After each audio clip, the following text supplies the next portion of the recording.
Hello everyone, आप सभी का क्रिएटिव माइंड ग्लोबल स्कूल में स्वागत है। बच्चों, आज हम कक्षा 4 का पाठ नंबर 10 पायल को पत्र में वर्तनी से शुरुआत करते हैं। ठीक है बच्चों, आपने पाठ का पठन किया।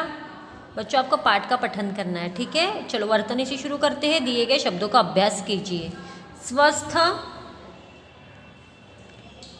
कुशलपूर्वक, नृत्य, प्रतियोगिता, मनोस्थिति, वार्षिक, उत्साह, चिड़चिड़ा, भागीदार, महोत्सव, अध्यापिका, प्रबंधक, बेचैन, प्रोत्साहित, प्रदर्शित और नेतृत्व। ठीक है। ओह, ऐसा क्या? डाक भेजने के लिए उस पर टिकट लगती है। चंद्रगुप्त मौर्य पहले भारतीय राजा थे जिनका चित्र डाक टिकट पर छपा था। किसका सबसे पहले चित्र छपा था?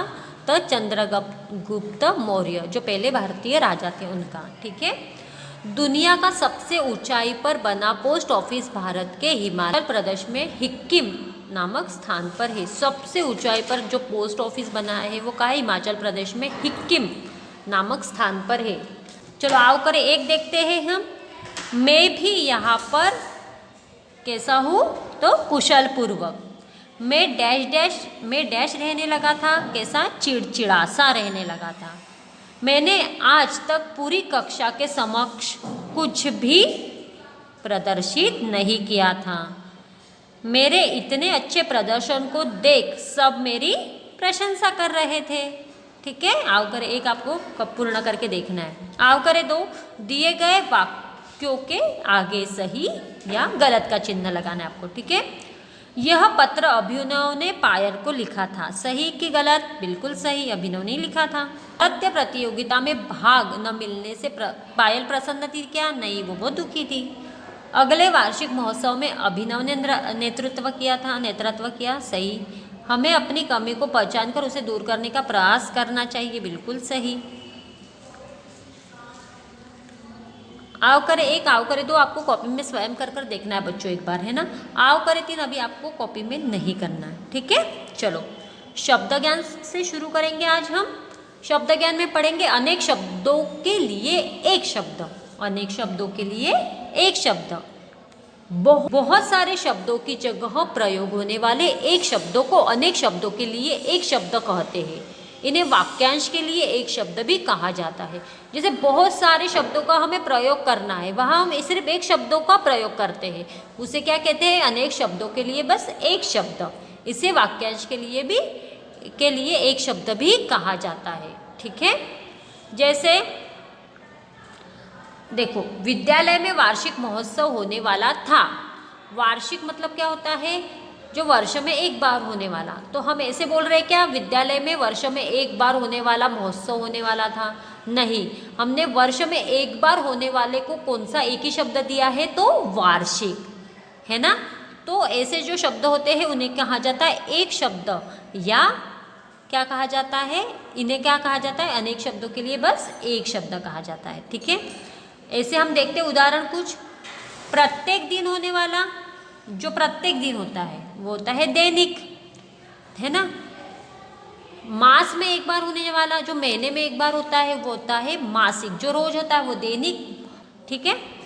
जो छात्रों को पढ़ाए, छात्रों को कौन पढ़ाता है? जो छात्रों को पढ़ाए वो होता है अध्यापक। जो लकड़ी का काम करता है वो कौन होता है? बढ़ई। जो रोगी का इलाज करते हैं वो कौन होते हैं? डॉक्टर। जो मिट्टी के बर्तन बनाता है कुम्हार। सच बोलने वाला सत्यवादी। जिनके मन में दया हो दयालु। जो ईश्वर में विश्वास रखता हो आस्तिक। जो ईश्वर में विश्वास नहीं रखता हो वो है नास्तिक। कक्षा में पढ़ने वाला सहपाठी। जिसमें बल ना हो वो होता है दुर्बल। छोटा भाई उसको कहा जाता है अनुज। बड़ा भाई अग्रज। जो पढ़ा न गया हो वो होता है अपठित। ठीक है। अनेक शब्दों के लिए बस एक शब्द। ये सारे बच्चे जो नहीं पढ़ रहे हैं तो क्या कहेंगे हम? ये सारे बच्चे कैसे हैं? अपठित है। ठीक है। जो सारे बड़े भाई हैं तो हम बड़े भाई नहीं कहेंगे, उन्हें क्या कहेंगे? ये हमारे अग्रज है, मतलब होता है बड़े भाई। जो ईश्वर में सब विश्वास रखते वो होता है आस्तिक। जो विश्वास नहीं रखते वो नास्तिक। जिसमें बल नहीं होता है वो होते हैं दुर्बल, है ना। कक्षा में हम साथ एक साथ पढ़ते, हम हुए सहपाठी। जो रोगियों का इलाज करते वो होते डॉक्टर। मिट्टी के बर्तन बनाने वाले कुम्हार। ठीक है, ये सारे हैं अनेक शब्दों के लिए एक शब्द। आओ करें 4 देखते हैं। अनेक शब्दों का एक शब्द से मिलान कीजिए। प्रत्येक दिन होने वाला होता है दैनिक। छोटा भाई कौन होता है? अनुज। और बड़ा भाई क्या होता है? अग्रज, है ना। जो ईश्वर में विश्वास न रखता वो होता है नास्तिक। जो लकड़ी के काम करता है होता है बढ़ई। जिसमें बल ना हो वो होता है दुर्बल। ठीक है, आपको करके देखना है बच्चों, बहुत ईजी है। अनेक शब्दों के लिए एक शब्द लिखिए। बड़ा भाई, अग्रज। जिसमें बल न हो वो होता है दुर्बल। जो पढ़ा न गया हो वो होता है अपठित। जिसके मन में दया हो वो होता है दयालु। जो ईश्वर में विश्वास रखता है वो होता है आस्तिक। ठीक है, ये भी करके देखना है आपको। चलो आज भाषा की पहचान में पढ़ेंगे वर्ण विच्छेद। क्या पढ़ेंगे हम? वर्ण विच्छेद। शब्द का निर्माण वर्णों से मिलने से होता है। आपको पता है शब्दों का निर्माण, शब्द कैसे निर्माण होते हैं? तो वर्णों से मिलके। वर्ण क्या होते हैं? क्या होते हैं वर्ण? वर्ण कौन से होते हैं? क ख ग घ ण ण, ये वाले सारे वर्ण होते हैं। स्वर कौन से होते हैं? अ से आहा तक स्वर होते हैं। ठीक है, जब हम शब्दों का निर्माण कब होगा? जब हम वर्णों को मिलाएंगे तब होगा शब्दों का निर्माण, है ना। यदि शब्द में प्रयोग किए गए वर्णों को अलग कर दिया जाए तो उसे वर्ण विच्छेद। जो शब्द है ना, जो वाक्यों में जो वर्ण है, ठीक है, तो वो वर्णों को अलग करना है हमें। जैसे क, तो हमने क में कौन सा स्वर आ रहा है बच्चों? देखो क, अ का स्वर आ रहा है आपको। तो हम इस वर्णों को अलग कर दें तो वो कहलाता है वर्ण विच्छेद। हमें वर्णों को अलग करना है, ठीक है, हमें शब्दों को अलग नहीं करना। हमें क्या करना है? अगर हम शब्दों को अलग कर देंगे तो वो वर्ण हो जाएंगे, पर हमें वर्णों को अलग करना है। जो वर्ण में जो स्वर सुनाई देते, ख तो अ का स्वर आ रहा है, ई अब दूसरा शब्द है समझो म, तो इसमें अ का स्वर आ रहा है। तो ये सारे हैं, हमें वर्णों को क्या करना है? उसका विच्छेद करना है, वर्णों को अलग करना है। ठीक है, जैसे देखो पहला शब्द है स्वस्थ। स्व, स व अ, स्वस्थ, स थ अ। जो शब्दों का प्रयोग हुआ है वो हमने लिखा है। नृत्य, री से ऋषि का उपयोग है नृत्य, तो य में अ का स्वर आ रहा है। कक्षा, क अ का स्वर आ रहा है,क्षा, क्ष, और कक्षा आ का स्वर आ रहा है, तो आ लिखा हमने। वैसे ही प्रदर्शन, प र अ, प्र, द में अ का स्वर, श में अ का स्वर, न, प्रदर्शन, अ का स्वर लास्ट में आ रहा है। वैसे ही विद्यार्थी, वी, व में ई का छोटी का, वी, द्या, द में या का स्वर आ रहा है, थी, थ में बड़ी का स्वर आ रहा है।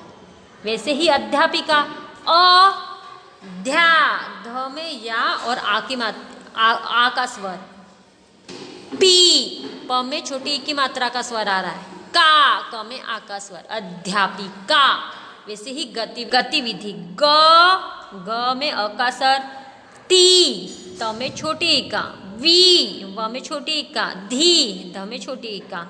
जो स्वर आपको सुनाई दे रहे हैं वो आपको लिखने हैं। व में आ का स्वर, वार्षिक, शी, ई का स्वर आ रहा है तो श, और ई का स्वर क, वार्षिक, क में अ का स्वर, ठीक है, तो वार्षिक। प्रशंसा, प्र, प र अ, प्रशन, अंक का आ रहा है, देखो अंक से अंगूर वाला स्वर आ रहा है, शन, सा, स में आ का। वैसे ही नमस्कार, न, म, स्का, स क आ, स्का, र, अ का स्वर आ रहा है। ठीक है, यही होता है वर्ण विच्छेद। जो स्वर आ रहे हैं आपको वर्णों को उसको विच्छेद करना होता है, वर्ण विच्छेद। ठीक है, आओ करें छे दिए गए प्रश्नों के उत्तर विकल्पों में से चुनिए। शब्द का निर्माण किससे मिलने से होता है? शब्द का निर्माण कब होता है? वर्णों के मिलने से होता है। ठीक है, जब वर्ण मिलेंगे तभी तो शब्द बनेंगे, है कि नहीं। शब्दों में प्रयोग किए गए वर्णों को अलग कर दिया जाए तो उसे क्या कहते हैं, वर्ण विच्छेद। अगर वर्ण अलग करेंगे तो वर्ण विच्छेद बन जाएगा। अब ये कौन सा शब्द बनना है, प र शन, स में आ की मात्रा सा, प्रशंसा। कौन सा शब्द बन रहा है, ये प्रशंसा। ठीक है, सही मिलान करिए, कक्षा, कक्षा से करो। गतिविधि, गतिविधि से करो। नमस्कार और नृत्य, बिल्कुल इजी है बच्चों ये। दिए गए वर्ण विच्छेद कीजिए। आपको लिखना है अनुभव, व्यथा, बेचैन, प्रतियोगिता, आपको स्वयं करना है। ठीक है, सोचो और बताओ। जब हम किसी सगे संबंधी या परिचित को पत्र लिखते हैं तो वह पत्र अनौपचारिक पत्र कहलाता है। जब हमारे सगे संबंधी, मित्र, चाचा चाची, मामा मामी, नाना नानी, इनको सबको पत्र जब हम लिखते हैं तो वो पत्र कौन से होते हैं, अनौपचारिक पत्र। ये पत्र माता पिता, भाई और रिश्तेदारों को उनके हालचाल पूछने या निमंत्रण या सूचना देने के लिए लिखे जाते हैं। यदि आपको कोई अच्छी सूचना देनी हो तो सबसे पहले आप किसे पत्र लिखेंगे और क्यों, आपको सोच के बताना है। ठीक है बच्चों, आपकी मम्मा को बताना है। सोचो और लिखो। पत्र लेखन, हम अब लिखेंगे अनौपचारिक पत्र। ठीक है, कौन सा पत्र लिखेंगे, अनौपचारिक। अनौपचारिक पत्र किसे लिखा जाता है, अनौपचारिक पत्र अपने मम्मी पापा, दादा दादी, भाई बहन, इनको लिखा जाता है ना। तो पत्र लेखन में अब हम पढ़ेंगे अनौपचारिक पत्र। पायल को पत्र, है ना, पाठ अनौपचारिक पत्र का उदाहरण है। जो पायल के मित्र, क्या नाम है उसका, अभिनव। अभिनव ने पत्र पायल को लिखा है। जो ये पत्र का कौन सा पत्र है, तो अनौपचारिक पत्र। ठीक है, अनौपचारिक पत्र के द्वारा व्यक्ति अपने से जुड़े लोगों जैसे परिवार के सदस्यों, रिश्तेदारों व मित्रों को अपने मन की बात लिखकर पहुंचाता है। अपने जो भी मन की बात है वो अनौपचारिक पत्र के माध्यम से वो अपने परिवारों के सदस्य, रिश्तेदारों, मित्रों के तक पहुंचाता है। आइए अनौपचारिक पत्रों को लिखते समय ध्यान देने वाली बातें जानें। अब कौन सी बातें ध्यान देनी है, देखो। पत्र में सबसे पहले अपना पता व दिनांक लिखना चाहिए। पत्र में सबसे पहले क्या लिखना है, अपना पता। जो पत्र लिख रहा है, मैं पत्र लिख रही हूँ तो मैं मेरा पता लिखूंगी। ठीक है, जो पत्र लिखता है उसे सबसे पहले अपना पता लिखना है। फिर दिनांक, सबसे इंपॉर्टेंट चीज़ होती है डेट, है ना, दिनांक लिखनी है। फिर पत्र में उसके बाद संबोधन लिखते हैं। पत्र में उसके बाद क्या लिखा जाता है, संबोधन। यानी जिसे हम पत्र लिखते हैं उसे कैसे पुकारते हैं। ठीक है, प्रिय मित्र, ये आदरणीय माताजी, आदरणीय पिताजी, चाचा जी, है ना, ऐसे आपको संबोधन लिखना है जो हम पुकारते हैं जिनको। पत्र के मुख्य भाग में अपने परिवार और मित्रों का हालचाल बताते हुए विशेष बात को लिखना है। मुख्य भाग में क्या लिखना है कि अपना हालचाल बताते हुए जो आपको बात कहनी है, विशेष बात, वो आपको लिखनी है। पत्र के अंत में अपना नाम अवश्य लिखा जाता है। सबसे आखिरी में आपका नाम आपको अवश्य लिखना है। ठीक है, आओ करें नौ। अपने एक दिन में के बारे में बताते हुए अपने साथी को कॉपी में पत्र लिखिए। ठीक है बच्चों, एक बार आपको लिख के देखना है आपको आ रहा है क्या, है ना। चलो आओ जुड़े, और हमें ख्याल है बच्चों आपको स्वयं पढ़ना है। तब तक आप आपका गृह कार्य पूर्ण करें और पत्र लिख के देखिए आपको आ रहा है कि नहीं। ठीक है, धन्यवाद बच्चों।